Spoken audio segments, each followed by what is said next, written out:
Afghanistan has a tumultuous recent past.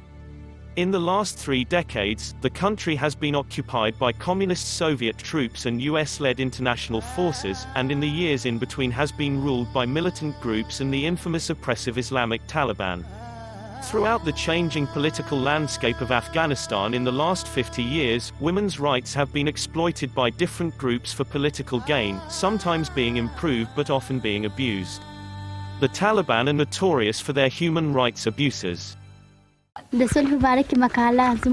Parween's daughter wrote this peace poem in school. Peace is good, peace is development, peace is education. We want to live in peace.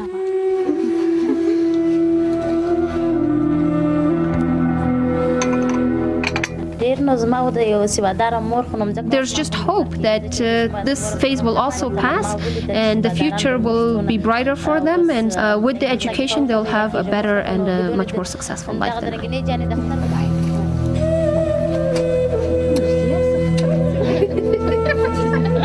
The group emerged in 1994 after years of conflict. Many of their members were former Mujahideen fighters who had been trained in Pakistan during Afghanistan's civil war in the 80s and 90s. They came together with the aim of making Afghanistan an Islamic state. The Taliban ruled in Afghanistan from 1996 until 2001.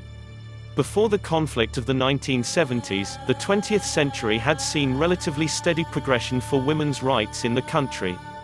Afghan women were first eligible to vote in 1919, only a year after women in the UK were given voting rights, and a year before the women in the United States were allowed to vote. Many women, including Sharbat Gula, flee Afghanistan and take refuge in Pakistan during the Soviet invasion. As a young refugee, she was spotted by a visiting National Geographic photographer, Steve McCurry, while inside a classroom. This photograph of the green-eyed girl that even the photographer would not identify came to be the face of the Afghanistan tragedy. Simply referred to as the Afghan Girl, it would become the most identifiable photograph of the National Geographic magazine. Looking at the eyes of the Afghan girl, and knowing the history of the region she is from, one cannot help but see defiance in the face of adversity. The Afghan Girl made her first appearance on print media on the June 1985 edition of the National Geographic magazine. This picture remains relevant today as it were those many years ago. In her eyes, one can see the suffering of children during war and, to a larger extent, the negative side of conflict. People have been moved by that photo for decades. How did you get that photo in the first place? Yeah, I was in a refugee camp one morning, and I was looking and I saw this one girl with this incredible look, these eyes and this expression, and like everything kind of melted away. People, I think, are more than happy to be photographed if you approach them the right way. It's a bit hard because I tend to be a bit shy. So you really have to... Wait, you're shy? Really? Yeah. I would not have expected that from you, that you're shy. Yeah, I was in a refugee camp one morning, and I was looking and I saw this one girl with this incredible look, these eyes and this expression, and like everything kind of melted away. I thought, if there's one thing I need to do in this classroom is to photograph that girl. And I set about photographing all of her classmates to try and set up a situation where she would feel like, well, what about me? I want to be photographed too. Because I was worried if she didn't agree in the beginning that it would be hard to convince her. Maybe her mind was made up. But I thought if I photograph her friends and her classmates, that'll set up a situation where she'll feel maybe excluded. And you know. So I was able to. And at first she had her hands sort of covering her face because she was a bit shy, but the teacher was able to convince her that people really need to see you.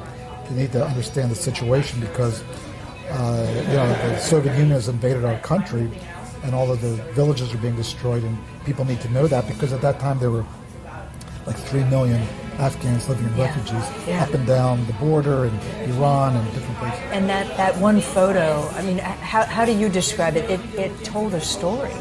It was this sort of it was a bit ambiguous. It was kind of a mysterious expression, it was clear that she was poor, that she had kind of dirt on her face and her shawl was ripped, but yet she had this dignity and this sort of perseverance and this sense that I'm going to move forward. I'm not going to yield to this circumstance that I'm in, and so you had this kind of haunted quality about the picture, but yet she's has that determination and positive. Sharbat Gula was a child living with her family in Kot district of eastern Nangarhar province when Soviet forces invaded Afghanistan in 1979. Her mother died of appendicitis in the village when she was 8. Like hundreds of thousands of other Afghans, her family, her father, 4 sisters and 1 brother, migrated to Pakistan and started living in a tent in a refugee camp called Kacha Garahi, on the outskirts of Peshawar. With the worldwide popularity of the Afghan Girl came the trip that would track her down 17 years after the shot was taken. Many people presented themselves as the girl in the picture, but McCurry had visual pointers to the real Afghan girl. Actually, this trip was timely as the camp where the girl had been photographed was on the verge of being shut down. The National Geographic crew spoke to hundreds of people, even to some that said that the girl was dead. One man breathed a sigh of relief into their mission. He not only knew the girl but her brother as well. He was even willing to bring her to them since the area in which she lived by then was dangerous. Digital iris recognition confirmed that she was indeed the Afghan girl, and National Geographic did have goodies for her and her family. Probably wondering, what's the camera and who is this strange man? And partly, I'm sure it was a bit of trauma. So she sat down and then after, I don't know, maybe 2 minutes, she got up and that was it. And there was a lot of, as in the classroom, there was a lot of confusion and people walking around and people talking and they were playing and, dust and... Can a face age this fast within a span of 2 decades? McCurry was shocked, but such is the reality of misery. Sharbat Gula met President Ashraf Ghani in the presidential palace on her return, and later former President Hamid Karzai. They gave me respect, warmly welcomed me. I thanked them. May God treat them well. The government has promised to support her financially and buy her a house in Kabul. She hopes the government will fulfill all its promises. Sharbat Gula's priority is to stay in her country, get better and see her children be educated and live happy lives. I want to establish a charity or a hospital to treat all poor, orphans and widows, she says. I would like peace to come to this country, so that people don't become homeless. May God fix this country. And there you have it. My name is Harry, and thank you for watching this video. Please don't forget to like and subscribe to our new channel.